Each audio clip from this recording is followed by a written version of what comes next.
दोस्तों, आज हम इस वीडियो के अंदर समझेंगे कि साइन रूल क्या होता है। यानी कि प्लस प्लस होते तो हम क्या करते हैं, माइनस माइनस होता है तो हम क्या करते हैं। तो उसी चीज़ को हम यहाँ पे समझेंगे, तो वीडियो को एंड तक देखना। तो आपके सामने कुछ चीज़ें आपको दे रखी है कि प्लस के चिन्ह को हमेशा क्या माना आपको, गुड बॉय, और एक माइनस वाले चिन्ह को माना आपको बैड बॉयज़। तो आपको इसी के इर्द गिर्द आपको चीज़ें आराम से समझ में आ जाएगी। और जैसे कि एग्जाम्पल के तौर पर फर्स्ट, जैसे मैंने ले लिया 4 और 3, दोनों क्या आपके प्लस में चिन्ह है। और प्लस वाले को हमेशा क्या मानना होगा, एक अच्छा लड़का या फिर एक अच्छा आदमी मानना है। और अच्छे आदमी जब होते हैं वो हमेशा साथ में रहते हैं, मिलजुल कर रहते हैं। तो मिलजुल कर का मतलब वो आपस में रहेंगे, इसलिए यहाँ पे क्या करना, आपको जोड़ना है। यानी कि 4 और 3 कितना हो जाएंगे, 7। उसी प्रकार से 5 भी प्लस का और 7 भी प्लस का है। प्लस वाले चिन्ह हमेशा क्या होते हैं, अच्छे लड़के होते हैं, अच्छे बॉयज़ होते हैं। तो अच्छे बॉयज़ हमेशा साथ मिल कर के रहते हैं हमेशा। तो क्या करोगे आप, यहाँ पे इनको जोड़ दो तो 7 और 5 कितना हो जाएगा, 12। और चिन्ह भी किसका आता है, हमेशा प्लस का ही आता है, क्योंकि अच्छे बच्चे होते हैं तो अच्छे ही रहेंगे मिलकर पे भी। फिर देखिए आप, अब यहाँ पे -4 और -3 है, तो माइनस का मतलब बैड बॉयज़, यानी कि बुरे लड़के।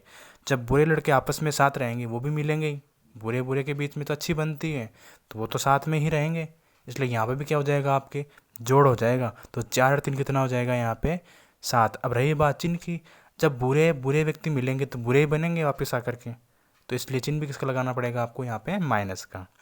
जैसा कि आपके सामने -7, -3 और -3 दे रखा है, मतलब सभी के सभी क्या हैं, बुरे हैं, मतलब ख़राब है, अच्छे नहीं है। इसका मतलब सभी अच्छे नहीं है तो सभी आपस में जुड़ना चाहेंगे, वो तो बुरे साथ में रहना चाहेंगे, इसलिए यहाँ पे क्या हो जाएगा, जुड़ जाएगा। और चिन्ह किसका लगा दो, माइनस का, क्योंकि बुरे ही व्यक्ति मिलेंगे वापस आपको। इस तरीके से आप इस चीज़ को आराम से कर सकते हो। तो हमेशा ध्यान रखना, अच्छे अच्छे में साथ में रहते हैं, बुरे बुरे हमेशा भी साथ में रहते हैं। लेकिन अच्छे और बुरे यदि आपस में होते हैं तो उनके बीच में कभी भी नहीं बनती है, उनके बीच में हमेशा लड़ाई होती है। तो इस चीज़ का ध्यान रखना आप। तो एक एग्जांपल और देख लेते हैं अच्छे का, 3 + 4 + 7, यह आप खुद करोगे। उसी प्रकार -4, -5, -4, -4 का सॉल्यूशन क्या होगा, वो खुद आपको करना है। अब देखो आगे, अब एक अच्छा और एक बुरा, उनमें क्या होता है, अब एक अच्छे और एक बुरे में कभी नहीं बनती, आपस में उनकी लड़ाई होती है। तो बस ये चीज़ ध्यान रखना। तो यहाँ पे क्या दे रखा आपको, 5 - 3, यानी कि 5 अच्छे हैं और 3 बुरे हैं। जब 5 अच्छे हैं और 3 बुरे, तो उनके बीच में कभी बनती तो है नहीं, तो वो आपस में लड़ेंगे। कहने का मतलब आपस में लड़ेंगे, वो उनके बीच में दुश्मनी रहती है। तो जैसे यहाँ पे 5 अच्छे हैं, तो मैंने क्या कर दिया, सबसे पहले 5, जैसे ये 5 लाइनें में 5 मैंने गोले बना दिए।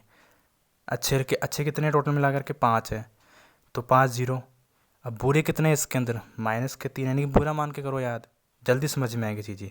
अब एक अच्छा एक बुरे को मारेगा, एक अच्छा एक बुरे को काट देगा ना, तो कट गया। दूसरा अच्छा दूसरे वाले को, तीसरा अच्छा तीसरे वाले को। अब बचे कौन से, अच्छे वाले बचे या बुरे वाले बचे, अच्छे बचे ना, तो इसका मतलब आंसर कितना आएगा इसका, कितने बच गए, 2। और अच्छे कौन से होते हैं, प्लस वाले अच्छे होते हैं, इसलिए चिन्ह भी किसका आ जाएगा, प्लस का। मतलब बड़ी संख्या के पहले जो चिन्ह होता है वही यहाँ पे चिन्ह आपको लगाना है। और एक प्लस का है एक माइनस को तो हमेशा क्या करना है, घटाना है। सेम अगले वाले में देखो, अब यहाँ पे -5 और प्लस का 3, मतलब यहाँ पे भी आपको घटाना ही है। और समझना चाहो तो -5 यानी कि 5 बुरे हैं यहाँ पे, और प्लस का 3 मतलब 3 अच्छे लड़के हैं। वही चीज़ बनती तो है नहीं, बुरे अच्छे के बीच में कभी बनेगी नहीं, इसलिए आपस में ये लड़ेंगे। इसका मतलब एक बुरा और एक अच्छे को काट देगा, दूसरा बुरा दूसरे अच्छे को मार देगा, तीसरा बुरा तीसरे अच्छे को, आपस में लड़ाई रहेगी। अब बचे कौन से, 2। अब 2 बचे कौन से, बुरे वाले बचे या फिर अच्छे वाले बचे, बुरे वाले बचे ना, इसलिए यहाँ पे कितना आ जाएगा, 2। और बुरे वाले हमेशा माइनस में होते हैं, इसलिए माइनस का 2, यानी कि बड़ी संख्या से पहले चिन्ह कौन सा है, माइनस का, इसलिए चिन्ह किसका आ जाएगा, माइनस का। समझ में आए चीज़, अच्छे से इस तरीके से समझोगे तो आप कहीं पर भी अटकोगे नहीं इस तरीके के सवालों में आप। बाकी बड़ी संख्या से पहले जो चिन्ह होता है वही हम चिन्ह लगाते हैं इसके अंदर, ये दूसरा तरीका होता है। और अगला सवाल मैं आपको दे रहा हूँ खुद करने के लिए, तो कमेंट में ज़रूर अपना आंसर दीजिएगा, क्या आंसर आता है। ठीक है, धन्यवाद। यदि अच्छा लगे तो इस वीडियो को आगे से आगे शेयर कीजिएगा, लाइक कीजिएगा और सब्सक्राइब कीजिएगा। धन्यवाद।